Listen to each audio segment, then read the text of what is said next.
Hey everybody, Dr. Frank. Dr. Rick is back with us this week for another Coffee with Chiro. Welcome. And today we're going to go over the top 10 ways that you'll know you're in a good chiropractor's clinic. Last week we went over the top 10 ways that you know you're in a bad chiropractor's clinic, so today it's good. So let's start out with number 10. Number 10. Their primary goal is to detect and correct the subluxations. So what's a subluxation, Dr. Rick? Subluxation interference where the brain cannot communicate with the body properly.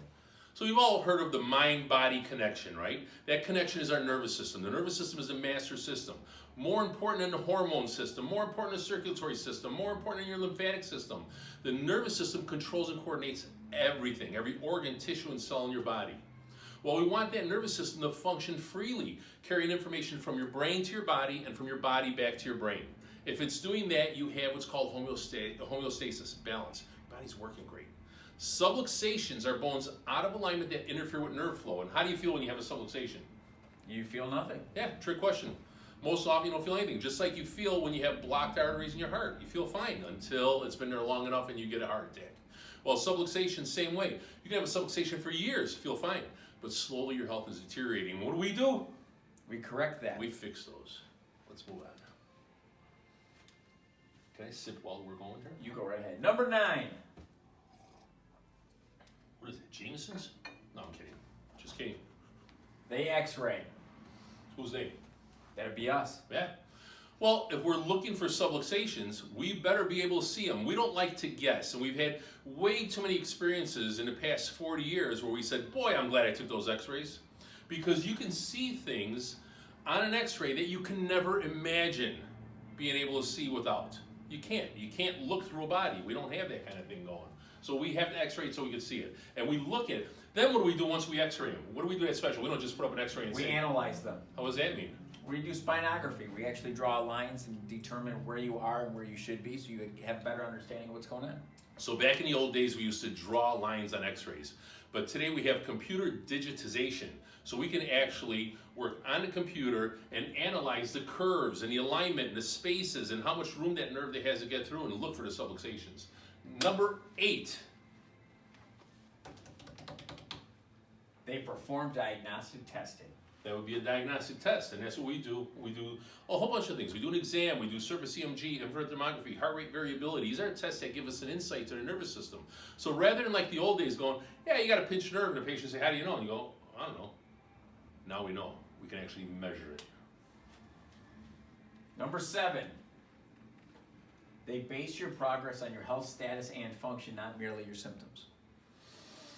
So, you know, the old stories of Mayor Daley and Mayor Washington walked out of the doctor's office pretty much with a clean bill of health, and both of them died of a heart attack, stroke, whatever it was.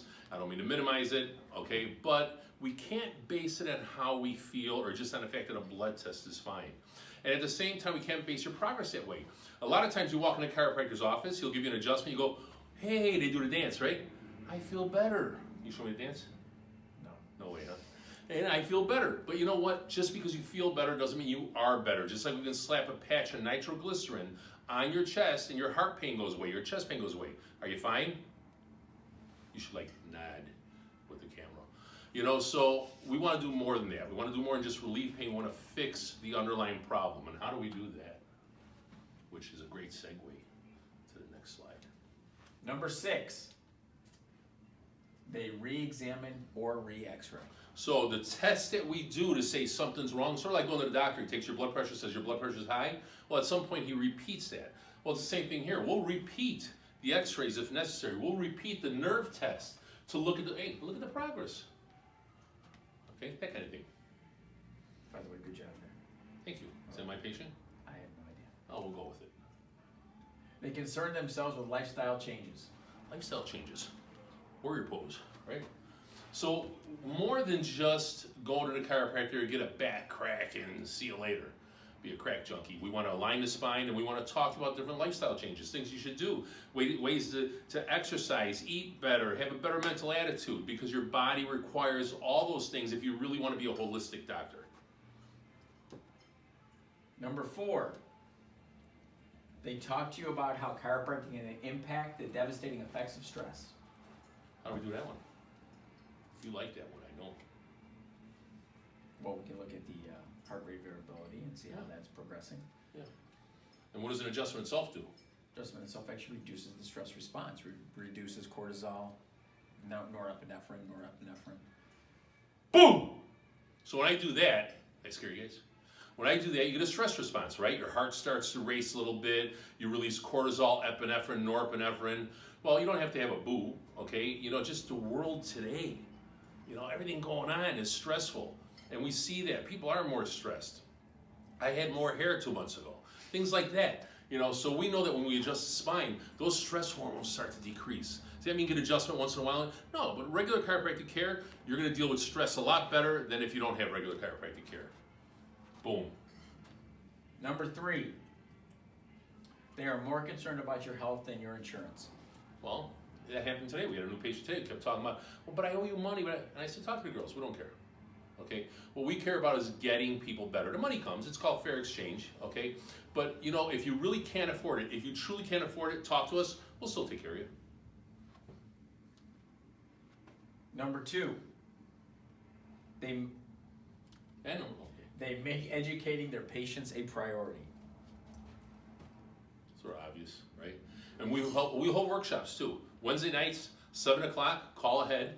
Sometimes they get full. Sometimes we do them just to a couple people, but we always do them because it's very, very important to educate, because the average person thinks that taking a pill makes you healthy. And if taking a pill makes you healthy, can you finish that statement? Person taking the most pills? Pills would be the healthiest. Would be the healthiest. Doesn't work. Every pill has a harmful side effect. So we want to educate you and say things like, this is just really short, people take proton pump inhibitors for acid reflux. Well, did you know that prolonged use of that depletes your body's magnesium levels, weakens your heart, can lead to heart disease? Little things like that we can teach you. And number 1, they truly care. So, 2 things. 1, we do. We absolutely truly care. And that's evident by the fact that we just stayed during lunch to take care of a couple of patients who couldn't make it earlier today. And a couple things. LSMFT, that we sort of live by that statement there. And that's loving service is my first technique. Number 2, our compassion to serve, something else that we live by. Our compassion to serve is greater than our compulsion to survive. In other words, us serving you is more important to us than the amount of money you're worth. And we mean that. And anybody who knows that will understand that. So we want to thank you, and we want to talk to you next week. We're going to go over the 5 ways that you can get depressed. Now, you know what I mean. You want to do the opposite.